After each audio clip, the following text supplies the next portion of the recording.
জীবনে যত প্রেম আছে কলিজায়,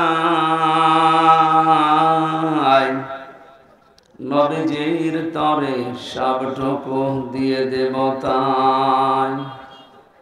বিনিময়ে শাফাত যদি তার পাই, মুছে যাবে জীবনে যত ব্যথা ভার। ফরিদপুর জেলার মধুখালী থানার অন্তর্গত মেঘচামি রকনী শহীদ ওমর আলী স্মৃতি চেয়ারম্যান মাঠ ময়দানে মহিলা মাদ্রাসা ও যুব সমাজের উদ্যোগে আয়োজিত চতুর্থ বাৎসরিক মহাবিশ্বের মহাবিশ্বর আমাদের মালিক আমাদের মনিব মহান রব্বুল ইজ্জাত ওয়াল জালালের মুখের পবিত্র বাণী কোরআনে কারীম তাফসীর কোরআন মাহফিলের সম্মানিত সভাপতি বিশিষ্ট আলেমে দ্বীন জনাব মাওলানা সিদ্দিকুর রহমান। সূরা মুমতাহিনা 12 নাম্বার একটা মাত্র আয়াত পড়েছি। মুমতাহিনা শব্দের শাব্দিক অর্থ হচ্ছে পরীক্ষিতা নারী। কি নারী? যারা পরীক্ষা দিয়ে উত্তীর্ণ হয়ে গেছে। এ পৃথিবীতে বহু নারীর জীবনী আমি পড়েছি, সর্বোত্তম জীবনী আমার কাছে 6 জনের মনে হয়েছে। এই মানুষগুলো পরীক্ষা দিয়ে উত্তীর্ণ হয়ে তারা জান্নাত অলরেডি আল্লাহ পেয়ে গেছে। তার ভেতরে 1 নম্বরে হযরতে আসিয়া। হযরতে আসিয়া আলাইহিস সালাম এত বেশি পরীক্ষা দিয়েছিলেন তার ঈমানের উপরে টিকে থাকতে গিয়ে। পৃথিবীর মানুষরা যদি হিসাব করে, হিসাব মিলানো সম্ভব না। শুধুমাত্র ঈমানের উপরে টিকে থাকতে গিয়ে হাতের ভেতরে তিনি পেরেক লাগিয়ে দিয়েছে তার নিজের স্বামী। পায়ের ভেতরে পেরেক লাগিয়েছে, মাথার উপরে গরম তেল ঢেলে দিচ্ছে, কপালের ভেতরে শলাকা লাগিয়েছে। এ কঠিন অবস্থায় হযরতে আসিয়া দেখলেন আল্লাহ পাক জান্নাত জিবরাইলকে দিয়ে পাঠিয়ে দিয়েছে। তিনি জান্নাত দেখলেন, ডাক দিয়ে বললেন ইদি ক্বালাত রাব্বি বনিলি ইনদাকা বাইতান ফিল জান্নাতি ওয়া নাজ্জিনি মিন ফিরআউনা ওয়া আমালিহি ওয়া নাজ্জিনি মিনাল কওমিজ যালিমিন। হযরতে আসিয়া ডাক দিয়েছেন, রব্বুল আলামিন তুমি আমার জন্য জান্নাতের ভেতরে একটা ঘর বানিয়েছো, এভাবে না তৈরি করি তুমি যেখানে আছো ওই জায়গায় একটা ঘর আমার জন্য বানিয়ে দাও, যেন সব সময় তোমারে আমি দেখতে পারি। হযরত আসিয়া 2 নম্বর কথা বলেছিলেন, ওয়ানাজ্জিনি মিন ফিরআউনা ওয়া আমালিহি ওয়ানাজ্জিনি মিনাল কওমিজ যালিমিন। এই মেয়েরা আসেনি? একটু খেয়াল করবেন এবার। সম্মানিতা মা বোনেরা, অনেক বেশি ভালোবাসি আপনাদেরকে, আমি চাই না আপনারা জাহান্নামী হয়ে যান। তাকান পরীক্ষিতা নারী কাদেরকে বলে, কি পরীক্ষা তিনি দিয়েছিলেন। এত বড় কঠিন মুসিবত বিপদ, এত বড় বিশাল শাস্তির ভেতরে হযরতে আসিয়া তিনি তার স্বামীর জন্য বরদোয়া দেননি। তিনি বলেছিলেন, মাবুদ তুমি যা দেখতে পাচ্ছ আমার স্বামী লোক দিয়ে এরকম অত্যাচার করাচ্ছে এবং নিজে অত্যাচারে শামিল, তুমি আমাকে এই অত্যাচার থেকে বাঁচাও, কিন্তু আমার স্বামীর উপরে তুমি রাগ করো না। ও বাংলার মা বোনেরা, এদেশে পুরুষ নির্যাতন নারী নির্যাতন করলেই মামলা হয়ে যায়, কিন্তু পুরুষ নির্যাতনের কোনো মামলা নেই। আমি জেলখানায় 3টা বছর থেকে অনেক কিছু দেখেছি। ওর এখানে 100 ভাগের প্রায় 60 ভাগ লোক শুধু এই দাম্পত্য কলহ নিয়ে জেল খাটতেছে।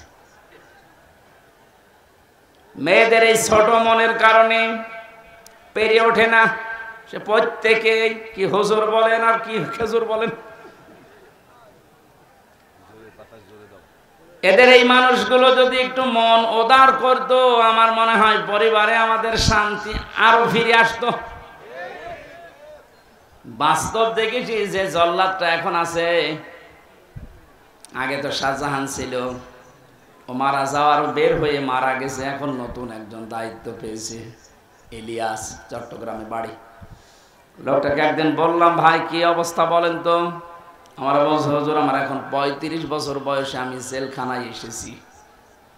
এর 17 বছর ছিলাম আমি সৌদি আরবে, আর আমার এখন ফাঁসির আসামি আমি।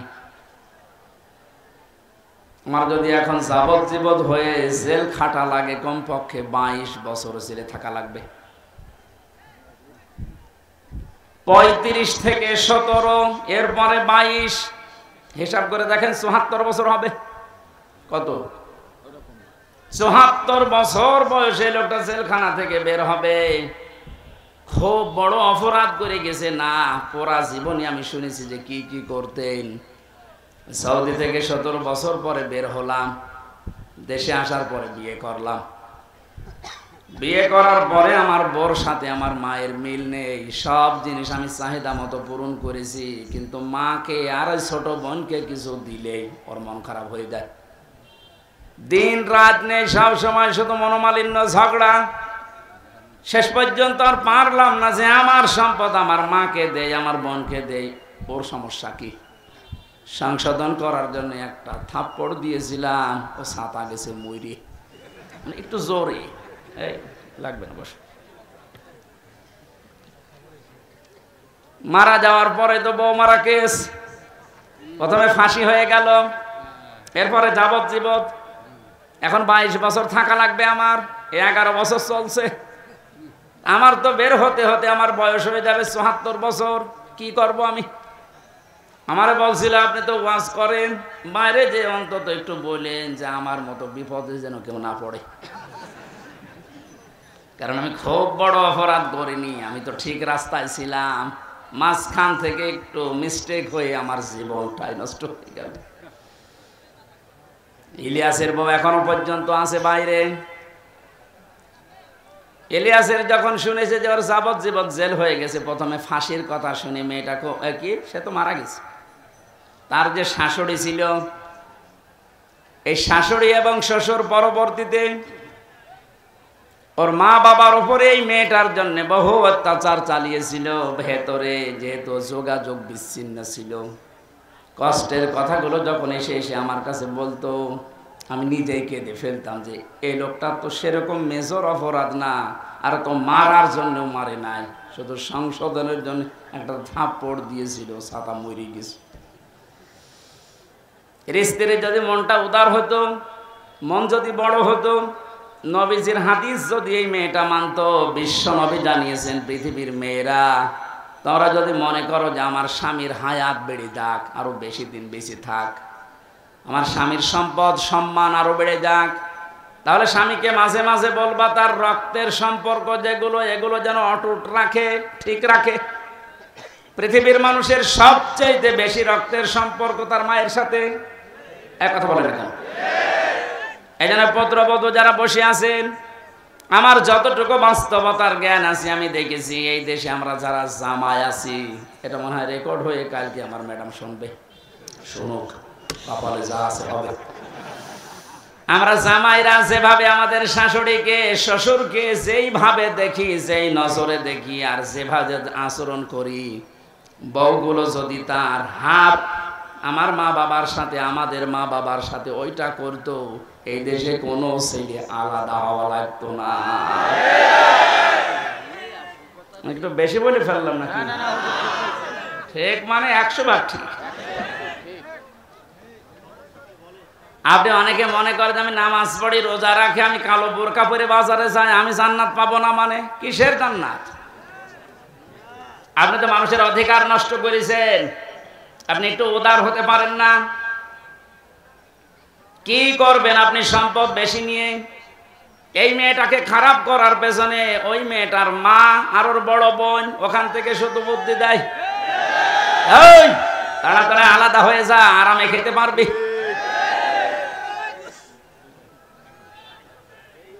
এখানে তাকবীর দেওয়ার দরকার, সব বনাশ হয়ে যাচ্ছে আর তাকবীর। যেহেতু পয়েন্টটা এসেছিল, মা বোনেরা হাতে পায়ে ধরে বলছি আপনাদেরকে, বাঁচতে যদি চান 4টা যে ফরজ কাজ আছে তার ভেতরে কিন্তু স্বামীর সেবা, স্বামীর মন জয় করা আপনি পারছেন না। শয়তানের ধোঁকায় হোক, হ্যাঁ শয়তান তো বসে নেই, আপনাদেরকে জাহান্নামে নিতে চায়, এই জন্য স্বামীর গুরুত্ব আপনার মন থেকে তুলে দিয়েছে। অথচ নবীজি জানিয়েছেন, আমি যদি এই পৃথিবীতে আল্লাহ বাদে কাউকে সেজদা করার অনুমতি দিতাম, মেয়েদের কানে কানে বলতাম স্বামীর পায়ে সেজদা করো। কত দামি জিনিস, আর তাকে ধরে ধরে আপনি অপমান করেন, মারেন। আমি তাফসীর থেকে একটা পয়েন্ট লিখেছি, ইহুদিদের মেয়েদের ভেতরে স্বভাবগুলো আছে। আল্লাহর নবী জানিয়েছেন, এই পৃথিবীর ময়দানে দাজ্জাল তার মিশন চালু করার জন্য 7টি কাজ করে যাচ্ছে, কিয়ামত পর্যন্ত এটা করবে। মেয়েরা যারা এসেছেন আপনারা যেন সাবধান হয়ে যান, এর জন্য বলছি। দাজ্জালের মিশন হচ্ছে 7টি। আর ইহুদিদের মেয়েদের যে গুণগুলো আছে এগুলো আমাদের ভেতরে প্রবেশ করাতে চাই। মহিলা প্যান্ডেলে যারা আছেন আপনি মেলাবেন, আমি তাফসীর থেকে তুলেছি। 1 নম্বরে আন্নানা। আন্নানা বলা হয় ওই সমস্ত মেয়েদেরকে যে মেয়েরা স্বামীকে বলে তুমি যা করবা সব আমার জন্যে, আর বাকি সব ডিলেট। এরকম মেয়েদের মন দেশে নেই। এটা দাজ্জালের একটা মিশন। প্রথম, যেই মেয়েকে দাজ্জাল টার্গেট করবে মনে করবেন ওর ভেতরে এই গুণটা পয়দা হবে, এই দোষটা, যে যা করবা তুমি সব আমার জন্য, বিয়ে আমারে করেছো, এখন তোমার মা বাবা বোন ভাই যা আছে চাচা ফুফু সব ডিলিট করো। এরকম মন, এরকম কথা বলে, এরকম বউ দেশে আছে না নেই? আপনি বিশ্বাস করতে পারেন ওই মহিলাকে দাজ্জাল টার্গেট করেছে, ওকে জাহান্নামে নেওয়ার জন্য। 2 নম্বরে মান্নানা, যে মহিলা খালি খোঁটা দেয়, বাবার বাড়ির কথা তুলে মাঝে মাঝে স্বামীর মনে কষ্ট দেয়, খোঁটা দেয়, তুমি আমারে চেনো, আমি চেয়ারম্যানের মেয়ে, আমার ভাই একটা মাস্তান। 3 নম্বরে হান্নানা, যে স্বামীর খেদমত করা দরকার এটা করে না, আর উল্টা খেদমত নেয়। যদি বলেন একটু আমি যে 8 ঘন্টা ডিউটি করে আসলাম, একটু পানি দাও, তুমি ডিউটি করেছো আমি কি বসেছিলাম, পানি নিজে ঢেলে খাওয়ার, আমার একটু ঢেলে দাও। 4 নম্বরে বেশি কান্নানা, অহংকারী, হয়তো সম্পদের, রূপের অথবা বংশের, সব সময় যারা অহংকার করে চলে এই শয়তানের টার্গেটে পরিণত হয়েছে। 5 নম্বরে বেশি হাদ্দাকা, স্বামীর পছন্দের যারা গুরুত্ব দেয় না। নবীজি জানিয়েছেন, বাজার থেকে যদি স্বামী কিছু নিয়ে আসে, পছন্দ যদি নাও হয়, সামনাসামনি কোনো কথা বলবা না। অথচ আপনি আপনার টার্গেট মতো, সমর্থ মতো এত কষ্ট করে একটা শাড়ি নিয়ে আসবেন, জীবন ওর মনই পাবেন না। এরকম বউ আছে? কার হাত তোলেন তো? একজন।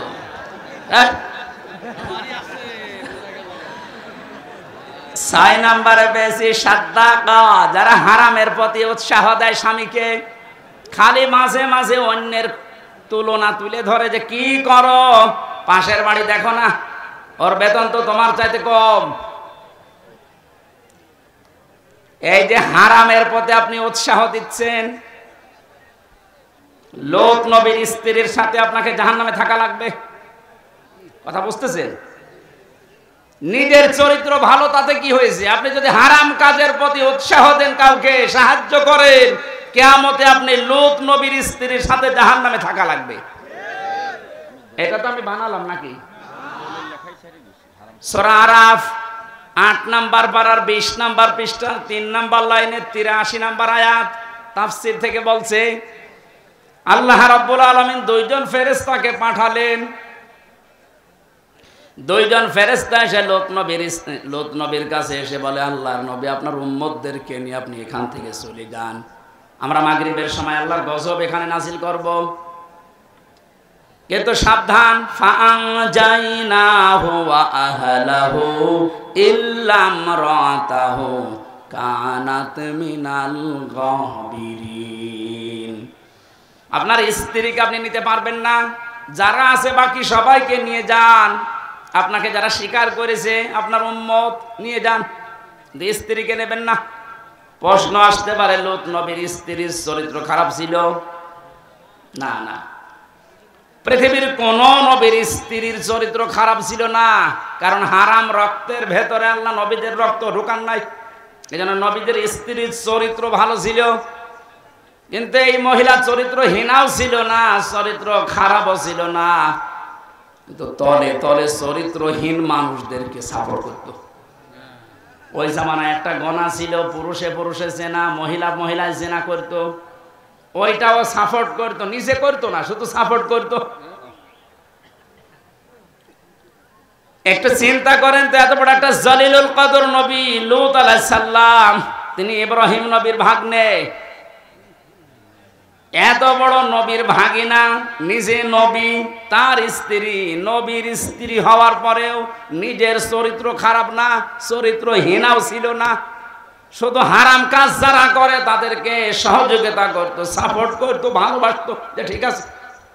এইটা করার কারণে আল্লাহ তাকে বললেন ছেড়ে দাও, ওকে আমি জাহান্নামের, ওকে গজব নাজিল করে ধ্বংস করে জাহান্নামে দেব।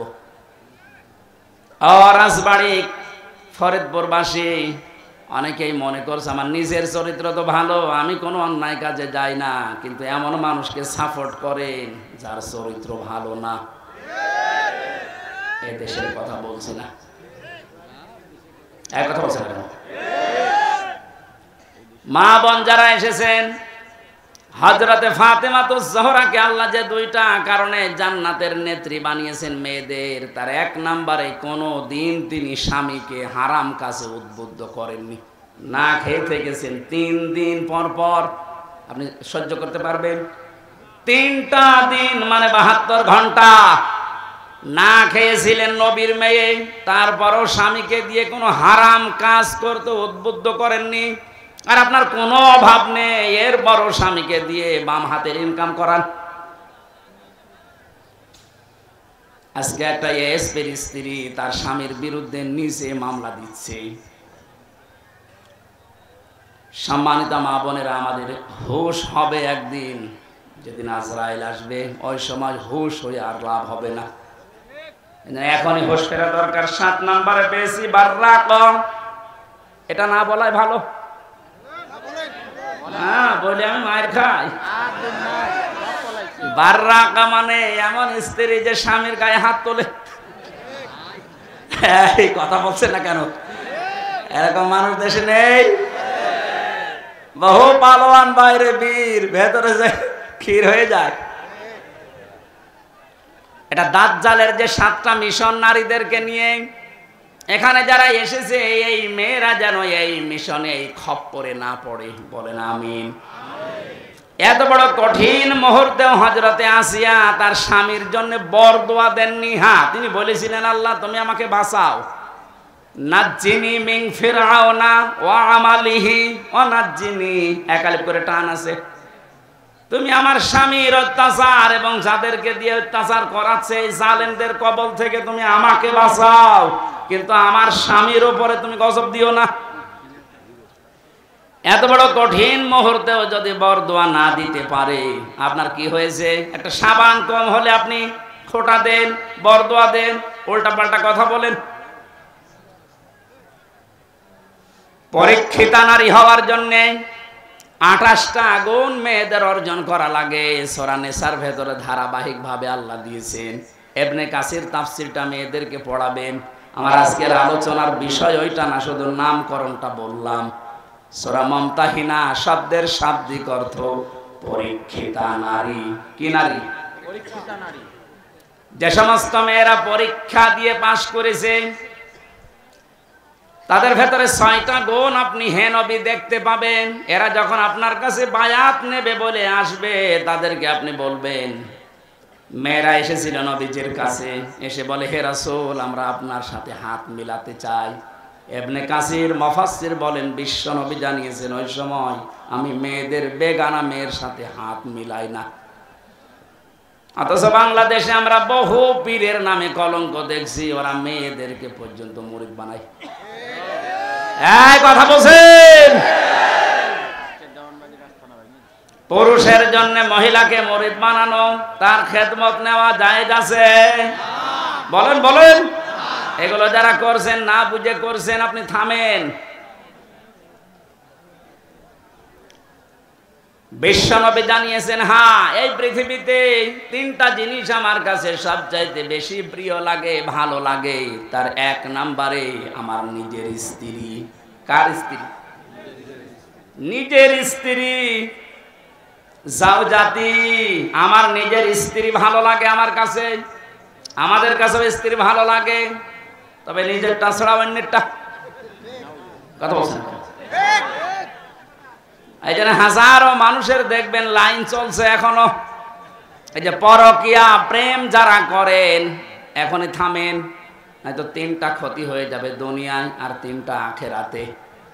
পরকিয়া প্রেমে যারা লিপ্ত আছেন, আপনার এক নম্বরে চেহারার উজ্জ্বলতা, নূর আল্লাহ নষ্ট করে দেবে। দুই নম্বরে আপনার হায়াত আস্তে আস্তে কমে যাবে। তিন নম্বরে যখন মারা যাবেন ঈমান পাবেন না, একটা সংসার নষ্ট করার জন্য বেঈমান হয়ে মরবেন। এ লাইনে আছে নাকি এলাকায় কেউ? যদি থাকেন আপনি থেমে যাবেন আশা করছি। বিশ্বনবী বলেন, দুই নম্বরে আমার কাছে নামাজ ভালো লাগে, তিন নম্বরে আমার কাছে সুগন্ধি ভালো লাগে। এই তিনটা আমাদের কাছেও যেন ভালো লাগে, সেই ব্যবস্থা আল্লাহ করে দেন। বলেন আমিন। নবীজিকে আল্লাহ ঘোষণা দিলেন, ইয়া আইয়ুহান নাবিয়্যু, হে নবী, ইযা জাকাল মুমিনাতু, মুমিন নারীরা যখন আপনার কাছে আসবে, ইউবাইউনাকা, আমরা বায়াত নিতে চাই, পর্দার আড়াল থেকে আপনি তাদেরকে বায়াত দেবেন 6টা বিষয়ে। যদি এগুলো তারা মানতে পারে, আপনি নিজে তাদের জন্য আল্লাহর কাছে ক্ষমা চাবেন। যেহেতু আল্লাহ শিখিয়ে দিচ্ছেন, তার মানে 6টা কাজ করতে পারলে আল্লাহ নিজে আমাদেরকে মাফ করবে। এক নম্বরে দিয়েছেন, আলা আল্লাহ ইউশরিকুনা বিল্লাহি শাইআ। এখান থেকে একটা মাসলা বের হয়। এই বসেন তো, বসেন, লাগবেন, বসেন। এখান থেকে একটা মাসলা বের হয়, পৃথিবীতে যদি কেউ মুরিদ হতে চান, বায়াত নিতে চান কারো কাছে, এই 6টা বিষয়ে বায়াত নেওয়া লাগবে। বাংলাদেশে এখন 48,000-এর উপরে পীর আছে। কত? ভারতের এই কলকাতার, আসামে আরো বেশি।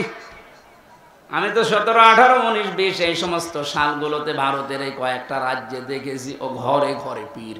বিশেষ করে মুর্শিদাবাদ, আরে নদিয়া, হুগলি, এই সমস্ত জায়গায় জায়গায় পীর। ওরা পীরটা ওরা ব্যবসা হিসাবে নিয়েছে। বাংলাদেশের জরিপে যেটা সরকারি 48,000। আপনারা যদি মুরিদ করতে চান, বায়াত দিতে চান, প্রথমে আপনাকে বলা লাগবে যে আমার দরবারে কোনো শিরিক চলবে না। আল্লাহ বাদে অন্য কাউকে সেজদা দেওয়া কি? আল্লাহ বাদে অন্য কাউকে ডাকা কি? তাহলে যেই দরবারে সেজদা দেওয়া হয়, সে মানুষকে হোক, কবরে হোক, মাজারে হোক, এবং আল্লাহ বাদে অন্য কাউকে ডাকা হয়, এটা কি? আরো জোরে। এগুলো যে দরবারে হচ্ছে, এখানে মুসলমান যেতে পারে? যাচ্ছে না? আশা করছি আপনি থামবেন। আপনি বায়াত যদি নিতে চান, এমন দরবারে যাবেন যেখানে গেলে প্রথমে বলে শিরিক করা যাবে না। শিরিক কি? না। পরা কোরআন শরীফের ভেতরে আমি 4 প্রকার শিরিক পেয়েছি প্রধানত। শিরিক বিল জাত, শিরিক বিল সিফাত, শিরিক বিল ইখতিয়ারা, শিরিক বিল হুকুক। এ প্রত্যেকটা আবার 4 প্রকার করে আছে। 4 না 16 প্রকার। এটা আবার প্রতিটা 4 প্রকার করে।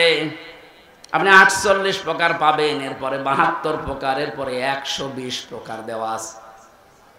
তাফসীরে হাক্কানি খোলেন, শিরিক 120 প্রকার পয়েন্ট আকারে দিয়েছে। শিরিক আল্লাহ যেটা পারে ওটা অন্য কেউ পারে, এটা বিশ্বাস করার নাম শিরিক। এক কথা বলেন। আইন তৈরি করতে পারে শুধুমাত্র আল্লাহ, এটা অন্য কেউ পারে বিশ্বাস করে যদি কেউ কাজ করে, সেও মুশরিক। এখানে 53 বছর তো চললো, আমরা দেখলাম বাবা চালিয়েছিল। স্বামী চালিয়েছিল, চাচাও চালিয়েছে 9 বছর, বউ চালিয়েছে অনেক দিন, ভাবিও চালিয়েছে, সবাই চালিয়েছে মানুষের তৈরি করা নিয়ম নীতি আইন কানুন দিয়ে। এটার সাথে দ্বিমত আছে? বলেন বলেন।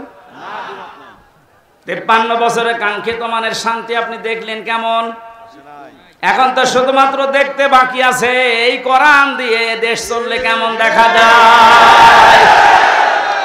নারায়ে তাকবীর, নারায়ে তাকবীর, আল কোরআনের আলো, আল হাদিসের আলো, ইসলামের শতরাম, ইসলামের শতরাম, আল কোরআনের আলো, নারায়ে তাকবীর। আরে ভাই আমরা তো দেখলাম যে 53 বছরে কি পারে কি পারে না, কেমন চলে। যেহেতু এটা বাকি আছে দেখতে, এটা তো দেখা যায় না, দেখে তো আল্লাহর কোরআনের 500 আইন দিয়ে ইউনিয়ন থেকে শুরু করে সংসদ ভবন পর্যন্ত যদি চলে তো কেমন দেখা যায়। আল্লাহ জানিয়েছেন ওটা আমি মিনি জান্নাত বানিয়ে দেব। এটা যেহেতু চর্মচোখে আমরা দেখে মরতে পারি, বলেন আমিন। খুব আশা আমার, খুব আকাঙ্ক্ষা লাগে আল্লাহ কোরআন দিয়ে দেশ চললে কেমন দেখা যায়। পৃথিবীতে আমরা দেখিনি, সৌদি আরবে দেখেছি কিন্তু 100 ভাগ না 70 ভাগ।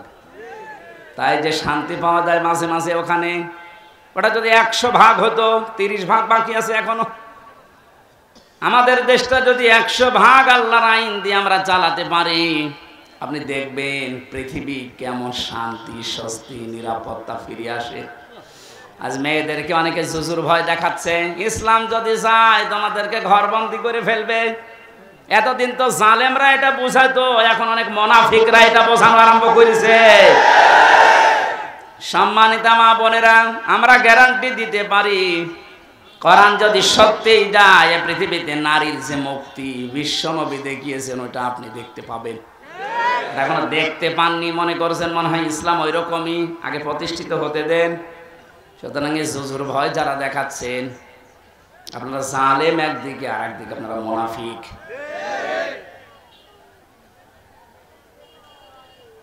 যে শিরিক যদি আমরা এখন শিরিক বিল জাত, শিরিক বিল সিফাত, শিরিক বিল ইখতিয়ারা, শিরিক বিল হুকুক এভাবে পয়েন্ট আকারে একটা একটা করে শুরু করি, আল্লাহ যেটা পারে ওইটা অন্য কেউ পারে বিশ্বাস করার নাম শিরিক।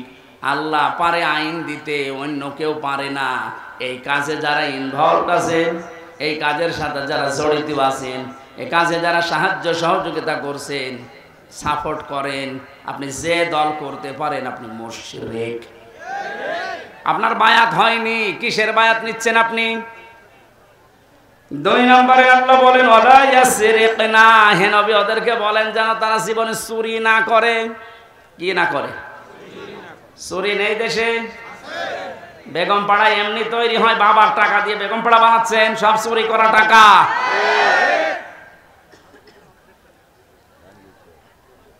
এই যে প্রশাসনের উপরে যাদের রাগ আজ, আমি তো বাস্তবে দেখেছি ওদের সাথে মিশে, মাত্র কয়েকজন উপরে এই শয়তানরা এত কামানো কামিয়েছে, এত চুরি করেছে, এখন আর এই মানুষগুলো রাস্তায় বের হতে পারছে না ওদের কারণে।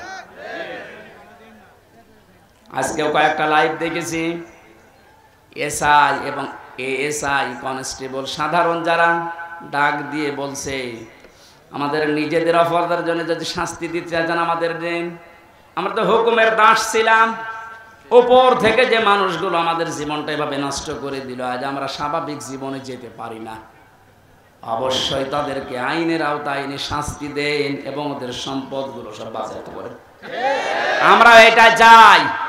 বিশেষ করে এই যে মনিরুল, আমি নাম ধরে বলছি কারণ আমি ছিলাম কাউন্টার টেররিজমের এই মনিরুল, আসাদুজ্জামান, ডিসি মান্নান, হারুন তো শেষ হয়ে গেল, যেই কয়টা আছে এদের সম্পদগুলো আজ নেন, কারণ এগুলো একটা এদের বাবার সম্পদ না, সবগুলো জনগণের সম্পদ। আপনি বেতন কয় টাকা পান আমি জানি না, আমার দোলা ভাই তো আছে, ওর সংসারে চলে না, আমার বাবার কাছ থেকে আরো টাকা নেই। যশোর থানায় আছে, সেও তো এসআই, কই তার তো বেতন চা, তার 2টা ছেলে মেয়ে নিয়ে সংসার চলতে চায় না। আমার বাবার কাছ থেকে টাকা নিয়ে চলা লাগে, তোমার বেতন নাই তার চাইতে ডবল হইল না, হচ্ছে না। যে মানুষগুলো আছে সাধারণ মানুষকে উল্টা পাল্টা ধারণা না করে উপরে যাদের নির্দেশে এগুলো হয়েছে বা হচ্ছে, বিশেষ করে এই চুরিদারি, এই অবৈধভাবে ইনকাম করা, এদের এই টাকাগুলো সব এখন রাষ্ট্রের কোষাগারে জমা নেই। যদি না দেয় ওদের বউ ছেলে মেয়ে যেগুলো হারাম খেয়ে খেয়ে মানুষ হয়েছে ওগুলো রাষ্ট্রের কাজে লাগান, দরকার ওদেরকে বিক্রি করে টাকা নেই।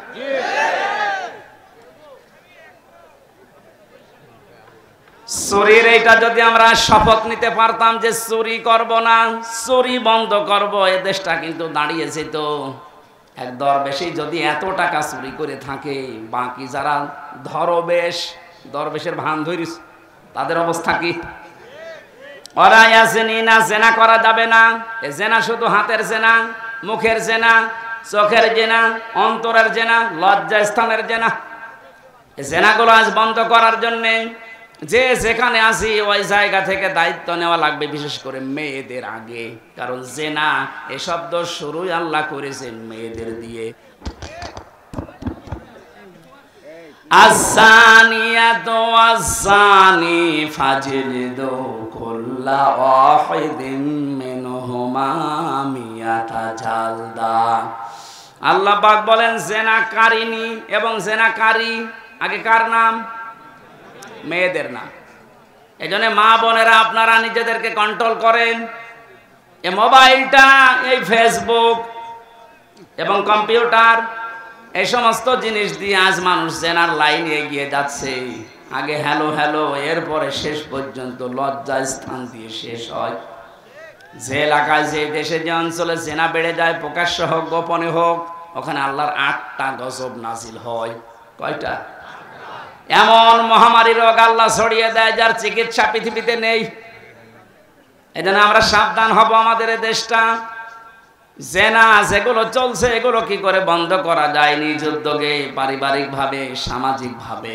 আদ-দাজ্জুস লা ইয়াদখুলুল জান্নাহ, নবীজি জানিয়েছেন দাজ্জুস জান্নাতে যাবে না। দাজ্জুস বলা হয় ওই পুরুষকে যে তার মেয়েকে, যে তার বউকে, তার বোনকে, তার মাকে কন্ট্রোল করতে পারে না।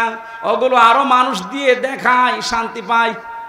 এই পৃথিবীতে একটা মাত্র প্রাণী আছে যে তার লজ্জা স্থান উল্টা করে মানুষকে দেখে আনন্দ পায়, তার নাম কুকুর। নাম কি? লজ্জাস্থান ঢেকে রাখার জন্য কিন্তু অনেক বড় লেজ আল্লাহ তাকে দিয়েছে, কিন্তু লেজ উল্টো করে দেখায়। কথা বলছে না কেন? আপনার শরীর ঢাকার জন্য এত বড় কাপড়ের ব্যবস্থা, 12 হাত, এরপরও আপনার পেট দেখা যায়, এরপরও আপনার পিঠ দেখা যায়। কুকুর যেমন নিজের লজ্জাস্থান থেকে আনন্দ পায়, আপনিও এক প্রকার কুকুর। এর চাইতে নিকৃষ্ট ভাষা আর বলতে পারলাম না।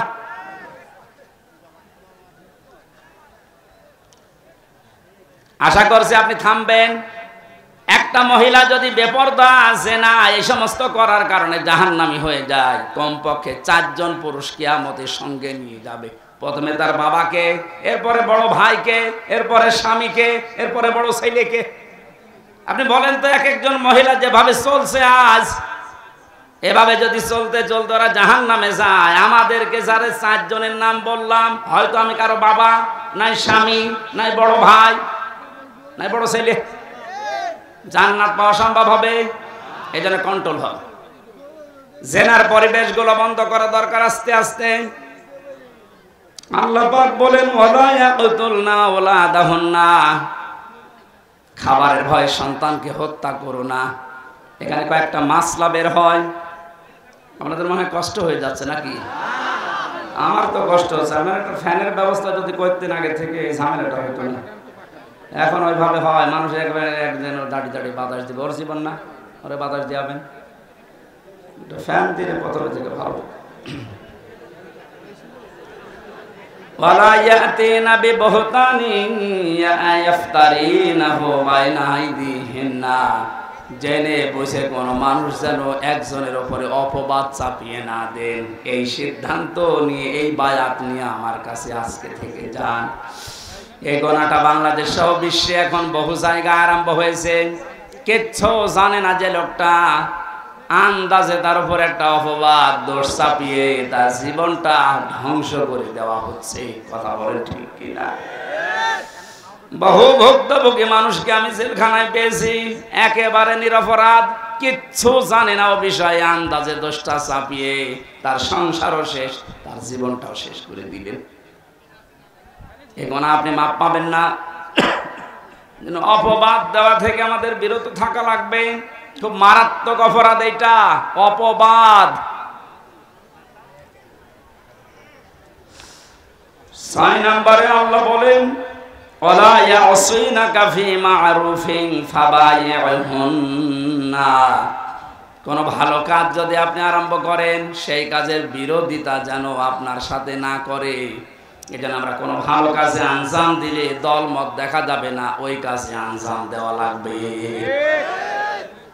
আজকে কোরআন প্রচার হচ্ছে বিনা দ্বিধায় নির্দ্বিধায়, কোনো পারমিশন লাগছে, কোনো ঝামেলা আছে? এই ভালো কাজে আমাদেরকে সাহায্য সহযোগিতা করা, যতটুকু পারা যায় এগিয়ে আসা লাগবে। এই 6টা কাজ যদি কারো ভেতরে পরিপূর্ণ এসে যায়, আল্লাহ পাক বলেন নবী ফাবাইহুন্না, এই 6টা গুণ যারা অর্জন করে তাদের বায়াত আপনি গ্রহণ করেন। আর আমি আল্লাহর কাছে তাদের জন্য বলেন ওয়াস্তাগফির লাহুন্নাল্লাহ, আল্লাহ তুমি এদেরকে মাফ করে দাও। ইন্নাল্লাহা গফুরুর রহিম, অবশ্যই আমি আল্লাহ ক্ষমাশীল দয়াবান। জোরে বলেন সুবহানাল্লাহ। এই 6টা গুণ আমি সহ যারা এসেছি আমাদের বাস্তব জীবনে আল্লাহ যেন মেনে চলার তৌফিক দেন। পারিবারিক জীবন নিয়ে যে কথাগুলো বলছিলাম ওগুলো আমি বই আকারে জেলের ভেতরে লিখেছিলাম, যে পারিবারিক জীবনে দাম্পত্য কলহ এবং এর সমাধান করার জন্য যে 77টা বিষয় লাগে, যেগুলো ড্রাইভারের কাছে আছে, আপনার মেয়ের জন্যে, বউয়ের জন্যে, ফুফুর জন্যে, বোনের জন্য, মায়ের জন্য নিয়ে যাবেন, ওদেরকে পড়াবেন, পারিবারিক জীবনে শান্তি ফিরে আসবে ইনশাআল্লাহ। কারণ হাজারো মানুষ এই পারিবারিক জীবনে আজ জেল খাটতেছে। আল্লাহ আমাদেরকে এই 6টা গুণে গুণান্বিত হওয়ার তৌফিক দান করুন। আল্লাহ। আমাদের মঞ্চে এসেছেন আমাদের অভিভাবক, এ থানার সম্মানিত অফিসার ইনচার্জ শ্রদ্ধাভাজন ওসি মহোদয়। প্রশাসনের ওপরে যে ভুল ধারণাটা এখনো পর্যন্ত মানুষের কাটছে না, এটা দ্রুত যেন কেটে যায়, কারণ এটা থাকলে ওনারা স্বাভাবিকভাবে কাজ করতে পারবে না। মুসলিমীয় কিছু মানুষের অপরাধের জন্য আজ পুরা পুলিশ প্রশাসনটা জনগণের কাছে কালার হয়ে গেছে। যে মানুষগুলোর কারণে এগুলো হচ্ছে তাদেরকে শাস্তির আওতায় আনেন, এই মানুষগুলো তো সাধারণ। এনাদের ওপরে আজ যে ক্ষোভটা, রাগটা, আমার বাড়ির নিচতলায় একটা পুলিশ ভাড়া ছিল, 5 তারিখের পরে যে কোথায় গেছে আল্লাহ জানে, আর সে জানে, আর আসে না। কি অবস্থা গেল! আল্লাহ রাব্বুল আলামিন দ্রুত এর সমাধান যেন আমাদেরকে এনে দেন, স্বাভাবিক অবস্থায় যেন আমরা ফিরতে পারি। কারণ ওনাদের খালি দোষই আমরা অনেকে দেখি, ভালো কাজও আছে। 24 ঘন্টা ডিউটি এই পৃথিবীতে আমার মনে হয় কোনো শ্রেণী বিভাগের লোক যদি করে সেটা পুলিশ।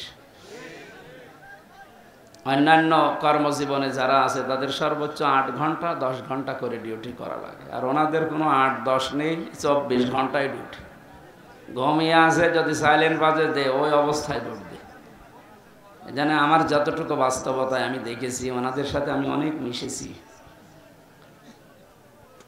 শুধু ফরজ কাজগুলো যদি প্রশাসনের মানুষগুলো করতে পারে, ফরজ যেগুলো আছে, আমার মনে হয় যে দায়িত্ব পালন করে তারা, পুরাটাই তাদের এটা আল্লাহ ইবাদত হিসাবে লিখে নেবেন। কয়েকদিন আগে যশোরের শ্রদ্ধাভাজন এসপি স্যার উনি ঘোষণা দিয়েছেন, পুলিশের এই চাকরি আমি জান্নাতে যাওয়ার মাধ্যম হিসাবে নিয়েছি। অনেক দামি কথা। এরকম মন মানসিকতা বাংলাদেশে এখন প্রশাসনে যারা আছে প্রত্যেকের ভেতরে যেন আল্লাহ দান করেন। আর ক্যান্সার যেগুলো, এই যে 3 ইঞ্চির মতো, এটা আসলে একটা ক্যান্সার। এই ক্যান্সারগুলোর তো হেদায়েত পাবে না, কারণ যারা মানুষের উপরে জুলুম করে তাদের হেদায়েতের রাস্তা বন্ধ হয়ে যায়। আল্লাহু লা ইয়াহদিল কওমাজ জালিমিন, আল্লাহ বলেন আমি জালেমদেরকে হেদায়েত দিচ্ছি না, দেবও না। ইয়াহাদি এটা মোজারে, বর্তমান ভবিষ্যৎ, প্রেজেন্ট ফিউচার। এই জন্য যারা জুলুম করেছেন এই মানুষগুলো আল্লাহর হেদায়েত থেকে, জান্নাত থেকে আপনি বঞ্চিত। আপনার দুনিয়াও শেষ, আখেরাতও শেষ। দুনিয়া তো আপনার শেষ হয়েই গেছে, আপনি টের পাচ্ছেন। আর আখেরাত যে কত ভয়ঙ্কর জালেমদের জন্য। জালেমরা হামজার মামলার আসামি না, এটা সরাসরি আল্লাহর মামলার আসামি। কথাটার ওজন টের পাচ্ছে, অনেক বেশি লোড এটা। আল্লাহ পাক বলেন ইন্নামাস সাবিলু আলাল্লাযিনা ইয়াজলিমুনান নাস। সূরা সূরা 25 নম্বর পারার 6 নম্বর পৃষ্ঠা 13 নম্বর লাইনের 42 নম্বর আয়াতের প্রথম অংশে আছে তাফসিরে ফি জিলালিল কোরআন। রব্বুল আলামিন বলেন অবশ্যই আমি আল্লাহ মামলা দায়ের করব, কেস দেব। বুঝতেছেন? আল্লাহ কেস দেবে। পুলিশের কাজে যদি কেউ বাধা দেয় তাহলে পুলিশবাদী কেস হয়। আল্লাহর কাছে বাধা দিলে আল্লাহ বাদী কেস হবে। তাহলে পৃথিবীতে আল্লাহ বাদী কাজ একটা আছে, সেটা জুলুম করা। জুলুম করা এটা কি বাদী কেস হবে? আল্লাহ বাদী কেস। উনি নিজে বাদী হয়ে কেস দেবেন, নিজে মামলা দায়ের করবেন, নিজেই অভিযোগ লিখবেন, নিজেই বিচার করবেন, নিজে রায় দেবেন। কিছুদিন আগে আমাদের এই সিস্টেম ছিল। ওনারা নিজেরাই ধরে নিয়ে যেত, নিজেরাই লিখত, নিজেরাই উকিল, নিজেরাই বিচারপতি, নিজেরাই রায়। এইটা হয়েছিল আমার সাথে, আমি নিজে টের পেয়েছি, এই জন্যে বললাম। সবাই না। এই সিস্টেম যদি আল্লাহ নিজে শুরু করে বলেন তো তখন আপনি কি করবেন? আপনি দেখেন সব কিছু দলীয়করণ করতে করতে এমন জায়গায় দেশটা নিয়ে গেছে, এমন দুর্নীতিগ্রস্ত হয়েছে দেশটা, জাতীয় মসজিদের খতিব পর্যন্ত পালিয়েছে। একটা দেশের কেন্দ্রীয় মসজিদের ইমাম যদি পালিয়ে যায় তাহলে বোঝা যাচ্ছে দেশটা কোথায় গিয়ে দাঁড়িয়েছে। তাহলে আল্লাহ নিজে বিচারপতি, নিজে রায় দেবেন। বিচারপতি যদি খারাপ হয়, যদি চরিত্রহীন হয়, যদি বিবেকহীন হয়, তার রায় যে কত মানুষের জীবন নষ্ট করে দেয় এর বাস্তব প্রমাণ এই কালামানিক। আল্লাহ এমন ধরা ধরেছে বিসি পর্যন্ত নেই। আমার মনে হয় পৃথিবীর ইতিহাস তৈরি করে দিয়ে গেল এই লোকটা। ক্ষমতা যখন পেয়েছিল এবং দালালি যখন করতো, মনে হতো যে কি না কি হয়ে গেছে। আর এক একটা কথা সবগুলো ইসলামের বিরুদ্ধে, আলেম ওলামাদের বিরুদ্ধে। আল্লাহ এমন ধরা ধরেছিলেন, পৃথিবীর ইতিহাসে আমি এত অপমান কাউকে হতে দেখিনি। কলার পাতা শুয়েও পার পাইনি। শেষে বিসিটা গেল উড়িয়ে, এখন আপনি টের পান। অবস্থা ভালো না। আজকে দেখলাম মনে হয় আজরাইল দেখা করিস, মনে হয় বিদায় নেবে। এটা তো গেল দুনিয়ার শাস্তি। আল্লাহ বলেন জালেমদের বিরুদ্ধে যেহেতু আমি নিজে মামলা দায়ের করব, ওটা যে কি করব, আমি কি রায় দেব কেউ জানে না। ওয়ালা তাহসাবান্নাল্লাহা গাফিলান আম্মা ইয়ামালু যালিমুন। হে নবী, আপনি কি মনে করেন যে জালেমদের সম্পর্কে আমি কোনো খোঁজ রাখি না? সবচাইতে বেশি খোঁজ রাখি জালেমদের বিষয়ে। ওদেরকে শুধু ছাড় দিয়েছি। ইন্নামা নুমলি লাহুম লিয়াজদাদু ইসমা। আমি আল্লাহ ওদেরকে ওদের পাপের পরিপূর্ণ করার জন্য ছাড় দেয়, যে নাই যত বাড়বে বাড়, তোর পাপ যেন একেবারে পূর্ণতা পায়। বাস্তবতা আমরা এটাই দেখলাম, অনেকের পাপ একেবারে পরিপূর্ণ হয়ে গেছে। হাজারো মানুষের জীবন নষ্ট করার কারণে আল্লাহর আরশ পর্যন্ত কেঁপে গেছে। আল্লাহুম্মা আযাবুম মুহিন। আল্লাহ তাআলা বলেন ওদের জন্য আমি অপমানজনক শাস্তির ব্যবস্থা করে রেখেছি। বলেন নাউজুবিল্লাহ। এই জন্য যারা জালেম, আপনার দুনিয়া শেষ, আপনার আখিরাতও শেষ। আপনি আরো ভয়ঙ্কর বিপদের দিকে যাচ্ছেন। এই জন্য আমার আহ্বান থাকবে, জালেম যারা তারা এখন থামবেন। কারণ জালেমের কিন্তু তওবাও কবুল হয় না। ফেরাউনের তওবা কবুল হয়েছিল, কিন্তু এতটুকু বলেছিল আন্নাহু লা ইলাহা ইল্লাল্লাহ বলতে পারেনি। ও যখন ডুবে যাচ্ছিল, একবার উপরে ওঠে আবার পানির নিচে যায়, ফেরেশতা জিবরাইল এসে কাঁদা হাতে নিয়েছিল। তাফসীরে ফি জিলালিল কোরআন, ও যখন বলবে লা ইলাহা ইল্লাল্লাহ বলতে যাবে, তখন এসে মুখের উপরে কাদা লাগিয়ে বলছে তোর আর বলার দরকার নেই, কারণ তুই যা করেছিস। এই জন্য যারা অত্যাচারী হয়, যারা জুলুমবাজ হয়, এই মানুষগুলো যদি মনে করে শেষে ভালো হয়ে যাব, না, তাদের আর তওবা কবুল হয় না, কারণ তাদের পাপের কারণে তারা শেষে ডুবে মরে। এই যে মহিন শব্দটা আছে বলা, কোরআনের প্রতিটি শব্দ কিন্তু 100% সত্য না 98%। আলাহুম আযাবুম মুহিন, তাদের জন্য আমি অপমানজনক শাস্তির ব্যবস্থা করে রেখেছি, ফিদ দুনিয়া ওয়াল আখিরাহ, দুনিয়া এবং আখিরাত।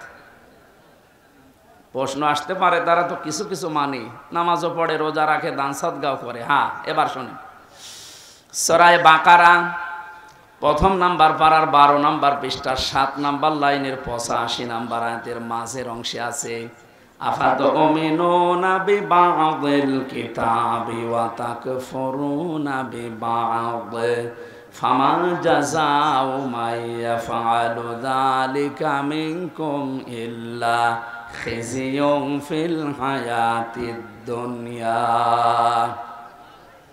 আল্লাহ পাক বলেন, কোন মানুষ যদি পৃথিবীতে আমার কোরআনের কিছু মানে আর কিছু বাদ দিয়ে দেয়, আমার মনে হয় সারা বিশ্বের যতগুলো দেশে ঘুরলাম, অন্যান্য দেশে যারা কাফের তারা আসলেই কাফের। আমাদের যে 96% মুসলিম, আমরা অন্য আর যাই করি আল্লাহ একজন আছে এটা তো বিশ্বাস করি। এই 96% মানুষেরা কি কথা বলে? 4% নয় বাদ দিলাম। এই মানুষগুলোর ভেতরে আল্লাহর এই আয়াতটা 100% আমার মনে হয় মিলে যায়। কিছু মানি আমরা কোরআনের, কিছু জানার পরও অস্বীকার করি, অহংকার করে মুখ ফিরিয়ে চলে যায়। এটা যদি কোরআনের সাথে কারো আচরণ হয়, আপনি নামাজের কথা বললে খুব ধীরস্থিরভাবে শোনেন, মেনে নিতে চান, রোজার কথা বললে খুব ভালোভাবে শোনেন, মেনে নিতে চান। নামাজ যেমন ফরজ, রোজা যেমন ফরজ, আল্লাহর কোরআন দিয়ে ইউনিয়ন থেকে সংসদ চলবে, এইটাও ফরজ। নাকি এইটা রাজনীতি? কে বলেছে আপনাকে রাজনীতি? আপনার নামাজে যদি জান্নাতে নিয়ে যায়, আপনার রাজনীতি জাহান্নামে নিয়ে যাবে, তাহলে এইটা ঠিক করা লাগবে না? অবশ্যই লাগবে। কিছু বললে আপনি শুধু রাজনীতি বলে উড়িয়ে দেন। আরে ভাই, আমি তো কোরআনের চোখ লাগিয়ে দেখতে পাচ্ছি আপনি জাহান্নামে যাচ্ছেন। এটা যদি শুধু দুনিয়ার সাথে সম্পর্কিত হতো, আল্লাহর কসমে যে কোরআন আমি বলতাম না। এটা যেহেতু সম্পর্কিত আখিরাতের সাথে, এই জন্য আপনাকে আমি সতর্ক করছি, আর আপনি নিয়েই এসেছেন জানার জন্য। আর আমি 2টা সিস্টেম বলছি। কিয়ামতের ময়দানে আল্লাহ পাক যখন বিচারের ব্যবস্থা করবেন, বিচারের প্রথম ধাপে আল্লাহ দুনিয়ার মানুষকে তার সামনে ডাকবেন স্রেফ একা একা। আমি আমার ঈমান থেকে কথা বলছি, যারা শুনছেন নিজের মনে করে শুনবেন যে প্রত্যেকের জন্য একই কথা। প্রতিটি মানুষ যখন আল্লাহর সামনে দাঁড়াবে, স্রেফ কয়জন করে? আরো জোরে বলুন না। অনেকে ছড়িয়েছে না কিয়ামতে অনেক বাবা অনেক দাদা লক্ষ লক্ষ মুরিদ নিয়ে উঠবে, এটা দাহা মিথ্যা কথা। সূরা মারিয়াম 16 নাম্বার পারা 10 নাম্বার পৃষ্ঠার 15 নম্বর লাইনের 95 নম্বর আয়াত, এটা শেষ নাম্বার রুকুতে আছে। এটা আছে ইবনে কাসিরের ভেতরে, নাকি আরো দলিল দেওয়া লাগবে? হ্যাঁ, আরো দলিল দেবো নাকি? আর তো দলিল নেই কোরআনের উপরে। আর দলিল আছে? আল্লাহ পাক বলেন, প্রতিটি মানুষকে আমি আল্লাহ কিয়ামতে আমার সামনে বিচারের জন্য ডাক দেব প্রথম ধাপে একা একা। কয়জন করি? কেউ থাকবে না আপনার সাথে। একটু নিজের দিকে মিলান তো এই বাস্তবতাটা। আপনি নিজে দাঁড়িয়ে আছেন আল্লাহর সামনে, আল্লাহ এবার জিজ্ঞাসা করবে, হামজা 2024 সালের আগস্ট মাসের 31 তারিখ পর্যন্ত তোরে মাফ করে দিলাম, যা। শুধু সেপ্টেম্বরের 1 থেকে 6 তারিখ, এই 6 দিনের হিসাব দিয়ে তুই জান্নাতে চলে যা। ফরিদপুরবাসী, আমার যতটুকু বাস্তবতা আমি যা দেখতে পাচ্ছি, আমার যা ঈমান আমল আছে, আমার তো এই 6 দিনের হিসাব এখনো জোগাড় করা সম্ভব না। আপনারা পারবেন?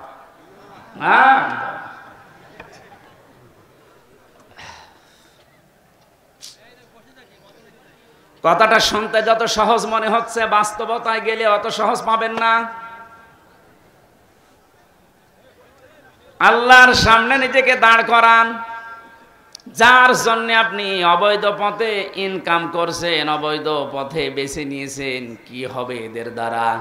কোরআনে কারীম সতর্ক করছে, লাং তানফাকুম আরহামুকুম ওয়ালা আওলাদুকুম ইয়াউমাল কিয়ামাহ ইয়াফসিলু বাইনাকুম ইন্নাল্লাহা আল্লাহু বিমা তা'মালুনা বাসীর।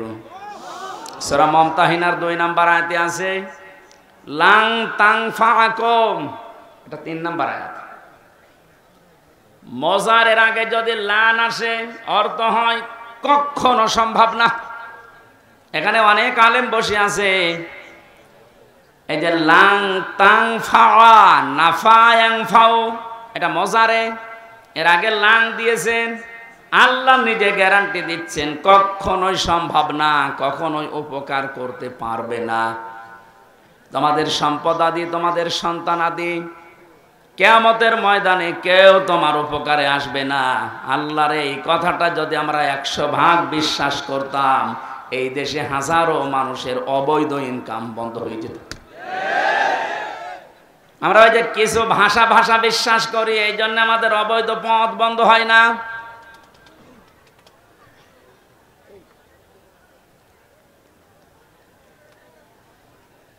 অন্য যে যা করে করুক গা, অন্তত আমি তো ঠিক থাকতে পারি। জীবন চলে গেলেও কার জন্য কি করব? আমার সন্তানের জন্য, স্ত্রীর জন্য, এরা সব কিছু আমার থেকেই পার্থক্য করে দেবে আল্লাহ। সেঙ্গায় ফৎকার দেওয়ার সঙ্গে সঙ্গে যত রকমের সম্পর্ক ছিল আপনার দুনিয়ায়, আল্লাহ বলেন ফালা আনসাবা বাইনাহুম। নসবের বহু বছর আনসাব, কোন সম্পর্ক আর বাকি থাকবে না, সব কাট করে দেবেন। যা নিজের স্ত্রীকে দেখার পরও বলবেন কে তুমি? আমার তো দুনিয়ায় বিয়েই হয়নি, বউ পাবো কোথায়? দুনিয়ার মুসলমান ভাইরা, অন্য জাতির কথা আমি বাদ দিলাম। আমরা যেহেতু জান্নাত বিশ্বাস করি, কিয়ামতে জবাব দেওয়া লাগবে বিশ্বাস করি, আমরা ভুল করি কি করি? আমাদের সাবধান থাকা লাগবে, আমি যেন জবাবটা ঠিক করতে পারি। এখনই যদি আপনার চোখ বন্ধ হয়ে যায়, বাড়ি পর্যন্ত যেতে পারবেন না। এখান থেকে হয়তো তাড়াতাড়ি বাড়িতে নিয়ে রাতটা পার করতেও দেবে না। ধোয়ানোর পরে জানাজা দিয়ে বলবে যান কবরে দিয়ে দেন। রাতের বেলা থাকলে ওরে আবার পাহারা দেওয়া লাগবে, জিন আসতে পারে। কোথায় আসি আমরা? আপনি একটু নিজের দিকে সত্যি করে ভাবেন তো। দাঁড়িয়ে আছেন আপনি, সত্যি করে বলেন, নিজে ভাবেন, আপনি সত্যি কি পারবেন এই 50, 60, 70 বছরের হিসাব দিতে? আমার তো 6 দিনেই ভয় লাগছে, আপনি 60 বছর পারবেন কি করে? 1 গ্লাস পানিরও হিসাব যদি আল্লাহ নেওয়া আরম্ভ করে, বিশ্বনবী বলেছেন কেউ জান্নাত পাবে না। আল্লাহ যদি দয়া করে বলে যা মাফ করে দিলাম, তাহলে আপনি মাফ পাবেন। তো ওনার তো মাফ পাওয়ার জন্য কয়েকটা গুণ দুনিয়ায় আপনার ওর ভেতরে থাকা লাগবে। ওই কথাগুলো আজকের তেলাওয়াত কি তো আয়াতে আছে। আল্লাহ আমার জন্য গফুর হবেন, ক্ষমাশীল হবেন, দয়াশীল হবেন, মেহেরবান হবেন। কখন? নবীজিকে দিয়ে আল্লাহ বলিয়েছেন। ওই কথাগুলো আজকে তাফসীর আকারে আমরা যেন শুনে মেনে চলতে পারি, বলেন আমিন। বিচারের দ্বিতীয় সিস্টেমে এবার আল্লাহর একা ডাকবেন না, দ্বিতীয় ধাপে এবার ডাকবেন আপনাকে আপনার নেতার সাথে। এটা নামাজের কথা শুনলে যারা আনন্দ পান, রাজনীতির কথা শুনলে যাদের মন খারাপ হয়, এবার এই আয়াতটা আপনি দেখেন তো, ইয়াউমা নাদউ কুল্লা উনাসিম বিইমামিহিম। সূরা বনী ইসরাঈলের ৭২ নম্বর আয়াতের প্রথম অংশে আছে, আল্লাহ পাক বলেন কিয়ামতে প্রতিটি মানুষকে বিচারের দ্বিতীয় ধাপে এবার আর একা ডাক দেব না, প্রত্যেকটি মানুষকে ডাকবো তার নেতার সাথে। কার সাথে? এই জবাব দেন। আগে নেতা, ইমাম, এরপরে কর্মী। আপনি ভাবেন তো, যার আদর্শ মেনে আপনি রাজনীতি করেন, যাকে আপনি ভোট দেন, যার পেছনে স্লোগান দেন, যার কাছ থেকে টাকা পয়সা খান, এই লোকটা কিয়ামতে আপনার সামনে থাকবে, আপনি পেছনে। ওর যে সিহারা, ওর যে সোরাত সিরাত, আপনি নিজেও জানেন যে ওর চরিত্র কি। আপনার চাইতে আল্লাহ ভালো জানে না? বলেন বলেন। তাহলে এই লোকটা যদি সামনে থাকে আপনার, আপনি পেছনে, ওরে দেখেই তো আল্লাহর রাগ হয়ে যাবে, আপনার পর্যন্ত যাবে। এইরকম লোকের কাবা শরীফ দেখা, ইফতারি করা সব ঠিক আছে, রাজনৈতিক জীবনে লোকটা এমন মানুষকে মানে যার চরিত্র ভালো না। ওর নিজের চরিত্র যে ভালো না তার প্রমাণ দেখেছেন, দাড়ি কেটে নম হয়ে গেছে।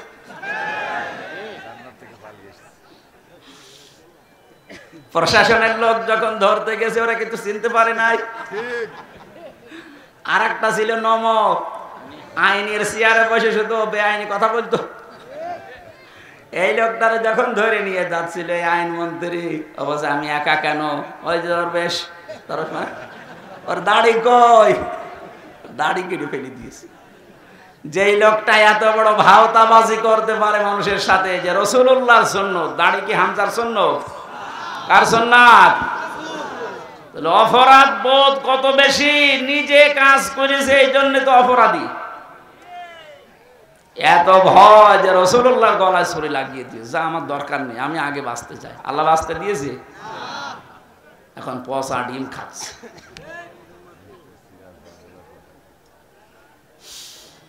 ফরিদপুরবাসী, যেহেতু আপনি বুঝেই ফেলেছেন কিয়ামতের ময়দানে দ্বিতীয় ধাপে আপনাকে আল্লাহ আপনার নেতার সাথে ডাকবে, সুতরাং এমন মানুষের পেছনে থাকা লাগবে যাকে দেখলে আল্লাহ রসুলের কথা মনে হয় এবং যার কর্ম এবং বাস্তবতা রাসূলুল্লাহর সাথে মিলে যায়। এরকম মানুষ দেশে নেই। আমরা এই প্যান্ডেলের ভেতরে এসে কত কথা বলার পরে বলে ঠিক আছে, এখান থেকে যাওয়ার পরে সব উল্টিয়ে ফেলি।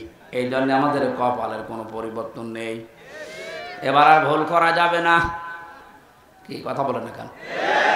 এবারও যদি ভুল করেন আবার পেছিয়ে যাবেন। আশা করছি আপনার বিবেক কাজে লাগবে। এজন্য কোরআনে কারিমের নামাজের কথা বললে আপনি ভালোভাবে মেনে নিয়েছেন, রোজার কথা বললে মেনে নিয়েছেন, অন্যায় যেখানে প্রতিবাদ সেখানে, এটার আরবি নাম জিহাদ। জিহাদের কথা বললে আপনি জঙ্গি মনে করেন, জিহাদের কথা বললে রাজনীতি মনে করেন। তাহলে আয়াতটার সাথে তো আপনার বাস্তবতা মিলছে, যে কিছু মানেন আর কিছু মানেন না। এই আচরণ যদি কোরআনের সাথে কেউ করে, আল্লাহ বলেন কি হবে জানো? ফামা জাযাউ মা ইয়াফআলু যালিকা মিনকুম ইল্লা খিজিয়ুন ফিল হায়াতিদ দুনিয়া। এই লোকটার জীবন আমি লাঞ্ছনা, গঞ্জনা, অপমান, অপদস্থ এগুলো দিয়ে ভরে দেব দুনিয়ার জীবনটা, আর মরণের পরে নিয়ে যাব আসাদ্দিল আযাব, যন্ত্রণাদায়ক এবং কঠিন ভয়ঙ্কর আযাবের দিকে নিয়ে যাব। এটা কোনো কাফেরের বিপক্ষে আল্লাহ বলেছেন, আমি পাইনি। কোরআনে কাফেরের বিরুদ্ধে কথা আছে, এটা অন্য কথা। মুনাফিকের বিরুদ্ধে কথা আছে, অন্য কথা। কিন্তু মুসলমান কিছু মানে কিছু মানে না, এদের যে কি শাস্তি দুনিয়ার আখেরাতে আপনি তো দেখলেন। দুনিয়ায় আমরা কিছু মানুষকে দেখতে পাচ্ছি যে অপমানকর শাস্তি আল্লাহ ব্যবস্থা করে দিচ্ছে। আর আসাদ্দিল আযাব যেহেতু দিয়েছেন ইসমে তাফসীল, এটা সুপারলেটিভ ডিগ্রি, এর উপর আর কোনো শব্দ আরবিতে নেই। আল্লাহ বলেন এমন যন্ত্রণাদায়ক ভয়ঙ্কর কঠিন আযাবের দিকে মরণের পরে নিয়ে যাব, ওটা আমি আল্লাহ ছাড়া আর কেউ জানে না। এজন্য জালেম যারা, আপনাদের দুনিয়া শেষ হয়ে গেছে, আখেরাত তো আপনি শেষ করে ফেলেছেন। আপনাদের জন্য বড় আফসোস লাগে আমাদের। আমরা যদি কোনো জুলুম করি, আমরা নিজেরা আজকে থেকে থেমে যাব। কারণ জালেম, মাজলুম, এই দুইটা শব্দ ভয়ঙ্কর। ইত্তাকি দাওয়াতাল মাজলুম ফাইন্নাহা লাইসা বাইনাহু ওয়া বাইনাল্লাহি হিজাব। নবীজি বারবার জানিয়েছেন উম্মতেরা, যাই করো মজলুমের বরদুয়া থেকে নিজেকে বাঁচিয়ে রাখবা। কারণ মজলুমের বরদুয়া আল্লাহর ভেতরে কোনো হেজাব, পর্দা থাকে না, সরাসরি কবুল হয়ে যায়। আজকে কোরআনে কারিমের এই ময়দানে যারা এসেছে কিছু কথা শোনার জন্য, প্রথমেই দোয়া করে নিচ্ছি, আল্লাহ আমার জীবনে যেন কোনো জুলুম না থাকে, আমার দ্বারা কেউ যেন মাজলুম না হয়ে যায়, তুমি আমাকে রক্ষা করবা, বলেন আমিন। যিনি আমাদেরকে এই মাহফিলে নিয়ে এসেছেন, আমরা তার শুকরিয়া আদায় করছি, আলহামদুলিল্লাহ। দরুদ আর সালাম পড়ছে আমাদের নবী মুহাম্মদ রাসূলুল্লাহ সাল্লাল্লাহু আলাইহি ওয়াসাল্লামের প্রতি। আমাদের আজকের আলোচনার বিষয় হচ্ছে, আল্লাহ নিজে আদেশ দিচ্ছেন, হে রাসূল, 6টা গুণ যারা অর্জন করবে দুনিয়ায়, আপনি তাদের জন্য আমার কাছে ইস্তেগফার করেন, ক্ষমা চান। ক্ষমা করার মালিক একচ্ছত্র কে বলেন তো? আল্লাহ। দুনিয়ার কোন পীরের আছে? নবীজির আছে? না। ক্ষমা করতে পারে শুধুমাত্র আল্লাহ নিজে। ফাসাব্বিহ বিহামদি রাব্বিকা ওয়াস্তাগফির, আপনি ইস্তেগফার করেন আল্লাহর কাছে, তার তাসবিহ তাহলিল আদায়ের মাধ্যমে আপনি ইস্তেগফার করেন। ইন্নাহু কানা তাওয়াবা, কারণ তিনি তাওবা কবুলকারী, ইস্তেগফার কবুলকারী। আমার ভালোভাবে শিক্ষা নেওয়ার বিষয় এখানে এইটা, যেহেতু তাওবা কবুল করবেন একজন, তিনি আল্লাহ, তিনি নিজে শিখিয়ে দিচ্ছেন, নবীজি এই 6টা গুণ যাদের ভেতরে আছে আপনি তাদের জন্য আমার কাছে ক্ষমা চান। তাহলে এটা ক্ষমা করার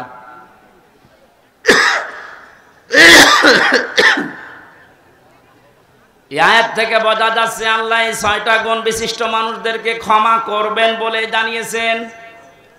আমাদের এখন বুদ্ধিমানের কাজ হবে এই 6টা গুণ দুনিয়া থেকে অর্জন করে তারপরে বিদায় নেওয়া। কথা বলেন না কেন? আসুন আমরা দেখি আমাদের ভেতরে এগুলো আছে কিনা। আমিন। লা ইলাহা ইল্লা আনতা সুবহানাকা ইন্নী কুনতু মিনাজ জালিমিন। আল্লাহ তাআলা প্রচন্ড গরমের ভেতরে চাতক পাখির মতো তোমার বান্দারা কোরআনে কারিমের কথাগুলো শুনছিল। যতগুলোই শুনেছি আল্লাহ আমাদের জীবনে আমল করার তৌফিক দাও। আমার শরীর মারাত্মক অসুস্থ, আমি নিজে টের পাচ্ছি, কথা বললে কণ্ঠে আমার ব্যথা করে। 3টা বছর জেলখানায় কি খেয়েছি না খেয়েছি আল্লাহ তুমি দেখেছো। আমার এখনো পর্যন্ত শরীর স্বাভাবিক হচ্ছে না, বহু ডাক্তার দেখিয়েছি। আল্লাহ রোগ দেওয়ার মালিকও তুমি, শেফা দেওয়ার মালিকও তুমি, মেহেরবানি করে তুমি আমাকে শেফায়ে কামেলা আজরা দিয়ে দাও। এ মাহফিলের আয়োজন করতে গিয়ে তোমার যে বান্দারা আশ্রম দিল আল্লাহ, এ মানুষগুলোকে যে মা পেটে নিয়েছে, মায়ের পেট তুমি খাদিজার মতো বানিয়ে দাও। এ মাহফিলের সম্মানিত সভাপতি এবং পরিচালক সহ যত সম্মানিত অতিথি এসেছে, বিশেষ করে আমাদের অভিভাবক, থানার অফিসার ইনচার্জ, ওসি সাহেব সহ যত পুলিশ সদস্য ভাইরা এসেছে, তাদের আজকের এই দায়িত্বটা তুমি ইবাদত হিসাবে কবুল করে নাও। নিজের স্ত্রী পুত্র সন্তানাদি বাবা মা ছেড়ে যারা দেশ এবং দেশের দায়িত্ব পালন করে বাংলার বিভিন্ন প্রান্তে, বাংলার এই প্রশাসনের উপরে তোমার রহমত নাযিল করো আল্লাহ। যে কয়েকটা জালেমের জন্য আজ পুরা প্রশাসন বাংলার মানুষের কাছে কালার হয়ে গেছে, আল্লাহ আবার স্বাভাবিক অবস্থায় এদের জীবনটা ফিরিয়ে দাও। মা বোনদেরকে পর্দায় থাকার সুযোগ দাও। আল্লাহ তাআলা আমরা অঙ্গীকার করেছি, ওয়াদা করেছি, যেগুলো মেহেরবানি করে এগুলো জীবনে বাস্তবায়নের সুযোগ করে দাও। চর্ম চোখে দেখতে চাই, বড় ইচ্ছা আশা আকাঙ্ক্ষা, তোমার কোরআন দিয়ে দেশটা চলছে। বারাকাল্লাহু লানা ওয়া লাকুম ফিল কোরআনিল আযীম। এলাকায় মাটির নিচে যত মানুষ ঘুমিয়ে আছে, কোরআনের ইজ্জতে মাফ করে দাও। একটা মাদ্রাসার জন্য এলাকার অনেক মানুষ এখন আকাঙ্ক্ষা পেশ করছে, কোরআন শেখানো হবে, নবীর হাদিস শেখানো হবে। একটা উদ্যোগ নিয়েছে যে হাফেজ সাহেব, আল্লাহ তাআলা তোমার বান্দা বান্দীদের দিল মন ওই দিকে ঝুঁকিয়ে দাও। সাদগায়ে জারিয়া আমূলক কাজে আমাদেরকে তুমি মেহেরবানি করে জুড়ে মিশে চলার তৌফিক দাও। বারাকাল্লাহু লানা ওয়া লাকুম ফিল কোরআনিল আযীম। মরণ আসলে যেন বলতে পারি লা ইলাহা ইল্লাল্লাহু মুহাম্মাদুর রাসূলুল্লাহ।